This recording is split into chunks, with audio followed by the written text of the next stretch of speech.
developing a permanent red line. On the third stroke, a medium shot, the cue ball traveled the length of the table. The lounge singer opened his mouth, closed it again. He hadn't expected the backspin, the way the bank happened so fast, sending the 4 right past the 8 and into the corner pocket without a sigh of resistance. The cue ball rolled and stopped 6 inches from the 5, and then it was over. The 5, the 7, the 8. She sank the 9 lightly, stepped away from the table, and rocked her head from side to side. Her shoulders ached. Her opponent started to say something, but Uncle Bud filled the doorway like a piece of furniture. "Pay her," he said. The man reached into his pocket, shaking from the loss, and pulled out a stack of bills held together with a tarnished old clip. His waistband was sweat-stained, and now that she'd beaten him, Cassie had to turn away from seeing him too closely. She took the money, said thanks. He slipped out past Uncle Bud without a word, past the players at the other tables, the regulars who came late and stayed late and seemed to pay attention to no one. Cassie unscrewed the butt of her cue from the shaft, wiped it down, and put the 2 parts away as Bud gathered the balls and brushed the felt on the table. When she was ready to go, he walked her to the back door and watched her wheel her bike down the stairs. "You going straight home?" he asked. Cassie nodded. "He was driving a white Capri. You see him between here and your house, get off your bike." "Okay," Cassie said. "Or else go ahead and knock the crap out of him, I don't care which." "Okay."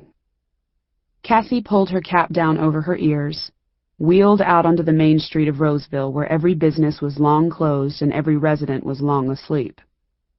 At the edge of town, she leaned into the wind and sped up, past the flat fields of central Indiana, expanses that stretched as far as she could see. She sped down the Price Dairy Road in the complete dark, her headlight casting an arc before her, then turned onto her road, the King's Crossing, which met Price Dairy at a 90-degree angle.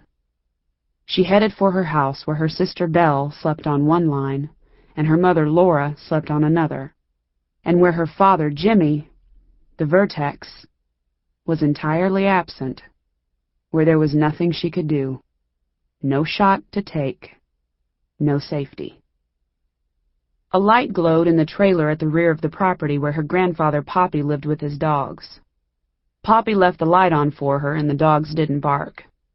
Cassie carried her bicycle up the 3 back stairs and into the laundry room, took off her jacket, and hung her cue case on a hook. The air in the kitchen was gray with Laura's cigarette smoke. Cassie poured herself a glass of orange juice, leaned against the sink. It was 2 in the morning, and she needed to get up at 6:30 to be at school on time. Her eyes burned, and she let them close, leaning there against the sink in the silent house. She had always hated school, had hated it until recently, when suddenly the girl who had been expelled 6 times for fighting, who had flunked every subject in 1 semester last year, including badminton, began collecting report cards that were different from years past.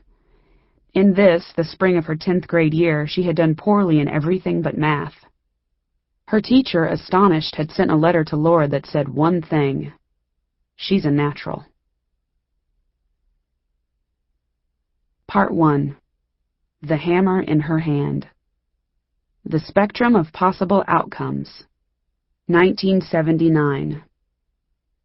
On Thursday, in the middle of June, she waited for her father.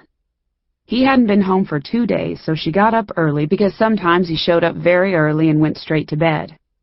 And then the whole agony of having waited for him to come home was compounded by having to wait for him to get up. He could sleep 14 hours at a time, hardly moving. She'd studied him.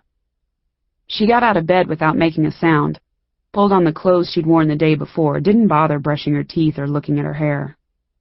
There was little left of it anyway after the episode with the ticks and Poppy's clippers.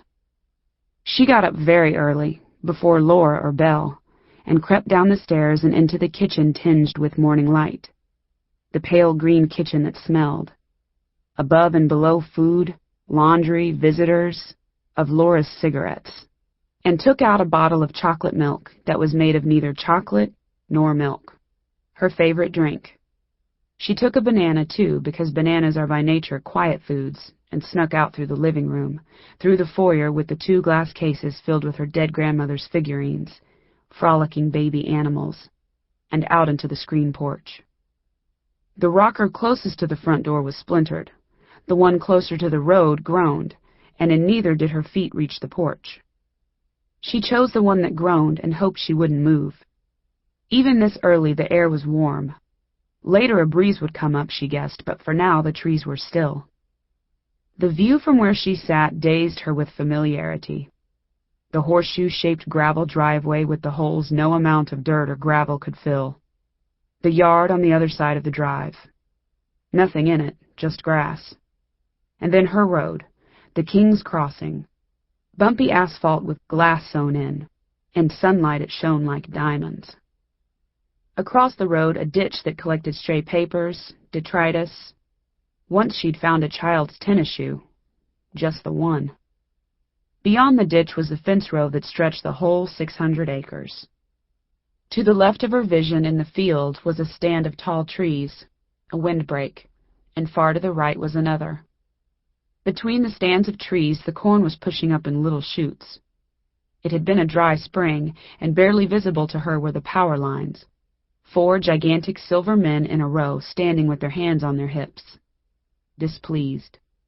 She knew that if she crossed the field or rode her bike down to 300 West, also called the Price Dairy Road, and turned left and got near the power lines, she would hear what Poppy called an infernal hum, the way power speaks. She had no interest in it. The chocolate milk was gone, the banana was gone, its skin lay bereft next to her rocker. She had hardly moved. When the sun was almost up, the gray burned off. Everything that had crouched in the shadow of dawn fully revealed. She knew he wouldn't come. But still she waited. There was nothing else for it. Other people pretended to go about their business, whatever business they fabricated, but really they were waiting. If not for him, then for someone else. From its spot behind the house, she heard the door to Poppy's Airstream open. The sound carried clearly across the early morning silence. She could almost hear him feel the weather, decide if he needed a hat. He didn't. The dogs clambered down the metal stairs and into the backyard, then rounded the corner of the house, Poppy following. "That you, Cass?" Poppy asked, shading his eyes and looking through the screen. "It's me." His 3 dogs, Marleybone, Juanita, and Roger, stood or scratched or rolled around Poppy's legs, impatient for their constitutional. Marleybone was Poppy's favorite, the leader of the pack. His fur was a crazy swirl of dark blue and white. He had 1 brown eye and 1 blue. His left ear was bent at the tip, and he stood on 3 legs. He kept his right rear leg lifted off the ground always. Had the crazy look of a herder in his eyes. Juanita was a medium-sized black dog who shook and mostly kept her tail tucked. There was a painful history on her face, and sometimes, sitting on the porch looking at the clouds, she would start to shake. Roger had been Poppy's latest acquisition, a wiry little blonde dog with a big square head that resembled a cement block. There was mange in his past, but he'd managed to keep the tuft of yellow hair that shot up like a patch of weeds between his ears. Although he seemed to have no legs, so low did he hover over the ground, he could, without warning, leap 4 feet into the crook of his favorite tree in the backyard. "You waitin' for Jimmy?" Poppy asked. He slipped his right hand into his pants pocket, meaning he was embarrassed. "No," Cassie said, shaking her head. "'Cause you might find yourself sitting a long time if you are." Poppy dressed carefully every day in a flannel shirt and cotton trousers, suspenders. He carried a handkerchief in his breast pocket, shaved every morning, even when he was sick, and kept his white hair cut short. One of his real teeth in the back had a gold crown. He smelled like ivory soap and cherry pipe tobacco. Since Cassie's grandmother, Buena Vista, died 2 years ago, and before Poppy had begun to collect dogs, he moved out to the 1967 Airstream at the back of the property. The world had disappointed him in every imaginable way, but he seemed a happy man. "Want to go with me? On my walk?" Cassie shook her head. "All right, then," he said, and started off down the road. She waited. It was a fine summer day. Inside the house,